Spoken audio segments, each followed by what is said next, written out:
High court ने stenographer पदों की भर्ती के लिए जारी किया दक्षता परीक्षा का schedule. Himachal Pradesh high court ने जूनियर स्केल स्टेनोग्राफर के पदों को भरने के लिए की जाने वाली दक्षता परीक्षा का शेड्यूल जारी कर दिया है। परीक्षा 23 दिसंबर को शिमला के नज़दीक ऑनलाइन एग्जामिनेशन सेंटर सरकारी वरिष्ठ माध्यमिक पाठशाला शोघी में होगी। हाईकोर्ट की ओर से जारी अधिसूचना के अनुसार परीक्षा सुबह 11 बजे से दोपहर 1 बजे तक होगी। इसमें 142 उम्मीदवार भाग लेंगे। उच्च न्यायालय के रजिस्ट्रार भर्ती जसविंदर शर्मा की ओर से ये अधिसूचना जारी की गई है। परीक्षा से संबंधित सभी जानकारी हाईकोर्ट की आधिकारिक वेबसाइट पर अपलोड कर दी गई है। बैंकों और बीमा संस्थानों पर प्रति यूनिट 2 रुपए लगेगा बिजली सेस। ऊर्जा विभाग ने जारी की अधिसूचना। हिमाचल प्रदेश सरकार ने बैंकिंग, वित्त और बीमा क्षेत्र से जुड़े संस्थानों पर बिजली सेस यानी उपकर लगाने का फैसला लिया है। ऊर्जा एवं बहुउद्देशीय परियोजनाएं विभाग की ओर से जारी अधिसूचना के तहत अब इन संस्थानों से प्रति यूनिट बिजली खपत पर 2 रुपए की दर से सेस वसूला जाएगा। ये फैसला हिमाचल प्रदेश विद्युत ड्यूटी अधिनियम 2009 की धारा 3B के तहत लिया गया है। राज्यपाल से मंजूरी मिलने के बाद वीरवार को अधिसूचना राजपत्र में प्रकाशित की गई। वाणिज्यिक और सेवा क्षेत्र के इन संस्थानों में बिजली खपत अपेक्षाकृत अधिक होती है। इन उपभोक्ताओं को व्यावसायिक दरों पर 6.40 रुपए प्रति यूनिट की दर से बिजली बिल जारी होते हैं। अब प्रति यूनिट 2 रुपए उपकर लगने से इनके बिजली बिल में और बढ़ोतरी हो जाएगी। विभागीय अधिकारियों ने बताया कि राजस्व बढ़ाने के लिए ये फैसला लिया गया है। उपकर से राज्य को अतिरिक्त आय प्राप्त होगी। इस आय का उपयोग ऊर्जा क्षेत्र के विकास और आधारभूत सुविधाओं के सुदृढ़ीकरण में किया जाएगा।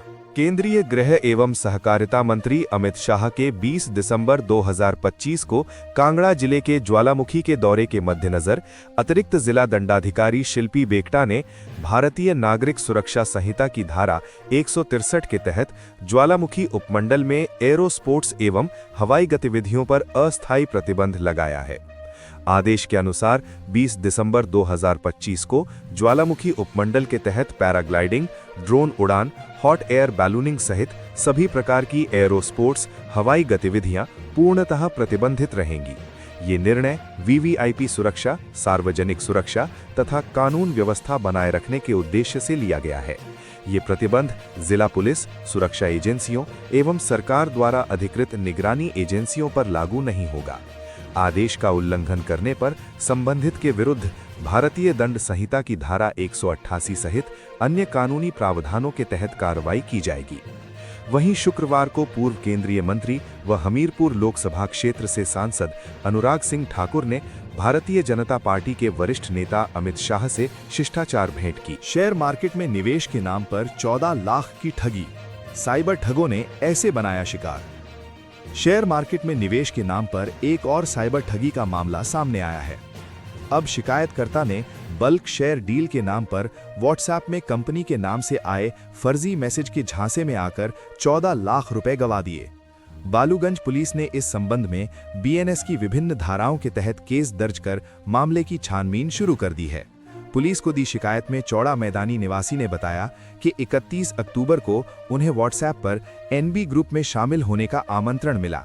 इसमें बल्क शेयर डील में निवेश करके अच्छा रिटर्न मिलने का झांसा दिया था। इस पर विश्वास करके थोड़े ही समय में शिकायतकर्ता ने 15,50,000 रुपए का निवेश कर दिया। इसके बाद उन्होंने करीब 1.5 लाख रुपए की निकासी की, जो पैसे उनके खाते में क्रेडिट हो गए। इससे उनका विश्वास बढ़ गया और उन्हें लगा कि वो सही जगह पर निवेश कर रहे हैं। लेकिन उनका ये विश्वास तब टूट गया जब उन्होंने दोबारा से 7 लाख रुपए की निकासी करने की कोशिश की। ऐसा करने पर उन्हें ग्रुप से ही हटा दिया गया। इसके बाद साइबर ठगों की ओर से उन्हें अपने पैसे वापस लेने के लिए और पैसे ऐंठने की कोशिश की गई, लेकिन उन्हें उस समय तक एहसास हो चुका था कि वो साइबर ठगों का शिकार हो गए हैं। इसके बाद उन्हें एनबी ग्रुप से ईमेल के माध्यम से कंफर्मेशन मिला कि ये उनके नाम पर चलने वाला एक फर्जी ऐप और ग्रुप था। इसके बाद उन्होंने मामले की सूचना पुलिस थाना बालूगंज में दर्ज करवाई। पुलिस ने बीएनएस की धारा 318(2) के तहत केस दर्ज कर मामले की छानबीन शुरू कर दी गई है। हाईकोर्ट ने कहा कि आवेदन के समय करना होगा आरक्षण का दावा, बाद में नहीं मिलेगा लाभ। हिमाचल प्रदेश हाईकोर्ट ने स्पष्ट किया है कि यदि कोई उम्मीदवार आवेदन करते समय आरक्षण का लाभ नहीं चुनता है तो चयन प्रक्रिया शुरू होने या असफल होने के बाद वो पिछड़ी श्रेणी के आधार पर नियुक्ति का दावा नहीं कर सकता। न्यायाधीश रंजन शर्मा की अदालत ने पाया कि विज्ञापन में ओबीसी के लिए आरक्षण का प्रावधान होने के बावजूद याचिकाकर्ता ने सामान्य श्रेणी के उम्मीदवार के रूप में आवेदन किया था। आवेदन के साथ कोई ओबीसी प्रमाण पत्र भी संलग्न नहीं किया गया था। एक बार जब याचिकाकर्ता ने स्वयं ओबीसी उम्मीदवार के रूप में आरक्षण का लाभ नहीं लेने का विकल्प चुना और सामान्य श्रेणी में भाग लेकर असफल हो गई, तो उसके पास वापस मुड़ने और ओबीसी पद पर नियुक्ति का दावा करने का न तो कोई अधिकार है और न ही कोई आधार। बता दें कि याचिकाकर्ता बलजिंदर कौर ने अदालत में प्रतिवादी की नियुक्ति को चुनौती दी थी। याचिकाकर्ता का तर्क था कि वो अन्य पिछड़ा वर्ग श्रेणी से संबंध रखती है, इसलिए 2010 के विज्ञापन के अनुसार उसे ओबीसी आरक्षित पद पर नियुक्ति दी जानी चाहिए थी। कोर्ट ने पाया कि जिस उम्मीदवार को ओबीसी श्रेणी के तहत नियुक्त किया गया था उसके पास आवश्यक योग्यता और वैध प्रमाण पत्र दोनों थे, इसलिए उनकी नियुक्ति पूरी तरह वैध है। उम्मीदवारों को अपनी श्रेणी का चुनाव और संबंधित दस्तावेज आवेदन जमा करते समय ही प्रस्तुत करने होंगे। भाजपा के वरिष्ठ प्रदेश प्रवक्ता त्रिलोक कपूर ने हाल ही में जारी हिमाचल प्रदेश मानव विकास रिपोर्ट 2025 के आंकड़ों के आधार पर प्रदेश की कांग्रेस सरकार पर कांगड़ा जिले के साथ घोर उपेक्षा, राजनीतिक भेदभाव और आर्थिक उत्पीड़न के गंभीर आरोप लगाए हैं। हिमाचल प्रदेश मानव विकास रिपोर्ट मुख्यमंत्री सुखविंदर सिंह सुक्खू ने 27 अक्टूबर को शिमला में जारी की है। त्रिलोक कपूर ने कहा कि मुख्यमंत्री रिपोर्ट ने स्पष्ट कर दिया है कि कांग्रेस के शासनकाल में कांगड़ा विकास की दौड़ में पिछड़कर प्रदेश के सभी 12 जिलों में सबसे निचले पायदान यानी 12वें स्थान पर पहुंच गया है, जबकि सोलन और लाहौल स्पीति जैसे जिले विकास की नई ऊंचाइयों को छू रहे हैं। कांगड़ा को जानबूझकर पिछड़ा बनाए रखा जा रहा है। त्रिलोक कपूर ने धर्मशाला में आयोजित किए जा रहे कांगड़ा विंटर कार्निवल 2025 पर कहा, ये कार्निवल विकास का नहीं बल्कि कांगड़ा की बदहाली का उपहास है। कपूर ने कहा कि कांगड़ा की जनता ने कांग्रेस के पक्ष में बड़ा जनादेश दिया था, लेकिन बदले में उन्हें केवल उपेक्षा मिली। त्रिलोक कपूर ने चेतावनी देते हुए कहा कि कांगड़ा की स्वाभिमानी जनता कांग्रेस के इस दोहरे चरित्र और भेदभावपूर्ण रवैये को देख रही है। स्वयंसेवियों ने की सोलन कॉलेज परिसर की साफ सफाई। राजकीय महाविद्यालय सोलन में 7 दिवसीय विशेष एनएसएस शिविर के दूसरे दिन स्वयंसेवियों ने उत्साह के साथ भाग लिया।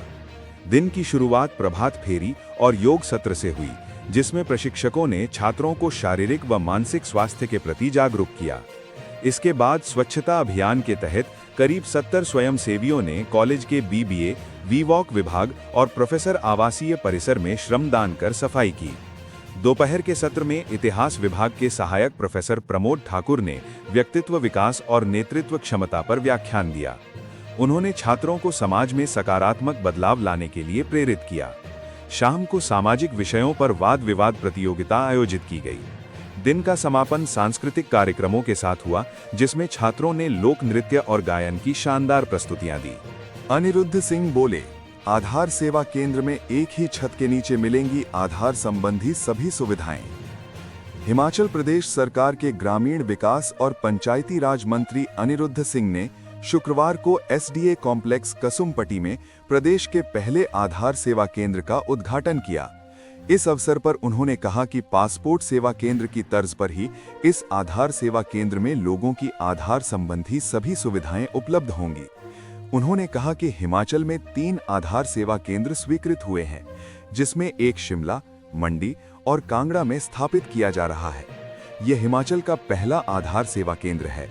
उन्होंने कहा कि पहले आधार संबंधी कई सुविधाओं के लिए चंडीगढ़ जाना पड़ता था, लेकिन अब इस आधार सेवा केंद्र में सभी सुविधाएं एक ही छत के नीचे उपलब्ध होंगी। उल्लेखनीय है कि UIDAI हेड ऑफिस नई दिल्ली के एनरोलमेंट एंड अपडेट डिवीजन के लगातार मार्गदर्शन और सहयोग से शिमला के SDA परिसर कसुम्पटी में इस आधार सेवा केंद्र का सफल संचालन UIDAI चंडीगढ़ की ओर से किया जाएगा। ये नया आधार सेवा केंद्र आरामदायक माहौल में आधार से जुड़ी सभी जरूरतों के लिए होगा। ये केंद्र पूरी तरह से व्हीलचेयर एक्सेसिबल है और इसमें बुजुर्गों और विशेष रूप से विकलांग नागरिकों की मदद के लिए विशेष सुविधाएं हैं। ये केंद्र हफ्ते के 7 दिन सुबह 9:30 से शाम 5:30 तक खुला रहेगा और केवल सार्वजनिक छुट्टियों में बंद रहेगा। शिमला और आसपास के इलाकों के निवासियों को बिना किसी परेशानी के बिना लाइन में लगे सेवा का अनुभव करने के लिए ऑनलाइन अपॉइंटमेंट बुक करने के लिए प्रोत्साहित किया जाता है। हिमाचल के कई जिलों में 2 दिन बारिश बर्फबारी के आसार। शिमला में फिर चढ़ा रात का पारा। हिमाचल प्रदेश के ऊंचाई वाले क्षेत्रों में हल्की बर्फबारी के बाद ठंड का असर और बढ़ गया है। कुल्लू और लाहौल स्पीति में एक बार फिर शीतल लहर तेज हो गई है। न्यूनतम तापमान में गिरावट के कारण लोगों को कड़ाके की ठंड का सामना करना पड़ रहा है। कुकुमसेरी व ताबो का न्यूनतम पारा माइनस में दर्ज किया गया है। हालांकि शिमला में रात का पारा 12.2 डिग्री सेल्सियस तक पहुंच गया है, जो कि पूरे प्रदेश में सबसे अधिक है। इससे पहले साल 1991 में 17 दिसंबर को शिमला का न्यूनतम पारा 13.8 डिग्री सेल्सियस दर्ज किया गया था। आज शिमला में धूप खिलने के साथ हल्के बादल भी छाए हुए हैं। इन भागों में बारिश बर्फबारी की संभावना। मौसम विज्ञान केंद्र शिमला के अनुसार पश्चिमी विक्षोभ की सक्रियता से राज्य के मध्य व उच्च पर्वतीय क्षेत्रों में 20 और 21 दिसंबर को बारिश और बर्फबारी का पूर्वानुमान है। विभाग के अनुसार चंबा, कांगड़ा, कुल्लू, मंडी, शिमला, किन्नौर व लाहौल स्पीति जिले में बारिश बर्फबारी के आसार हैं। उधर बिलासपुर, सिरमौर और मंडी जिलों में घने कोहरे ने जनजीवन प्रभावित कर दिया है। जलाशयों और निचले इलाकों में सुबह और शाम के समय दृश्यता बेहद कम रहने से सड़कों पर वाहनों की रफ्तार तक थम रही है। कई स्थानों पर वाहन रेंग रेंग कर चल रहे हैं। 19 व 20 दिसंबर को भी जलाशयों से सटे जिलों में सुबह और शाम को कोहरा छाए रहने का येलो अलर्ट जारी हुआ है। 22 से 25 दिसंबर तक पूरे प्रदेश में मौसम साफ रहने का पूर्वानुमान है।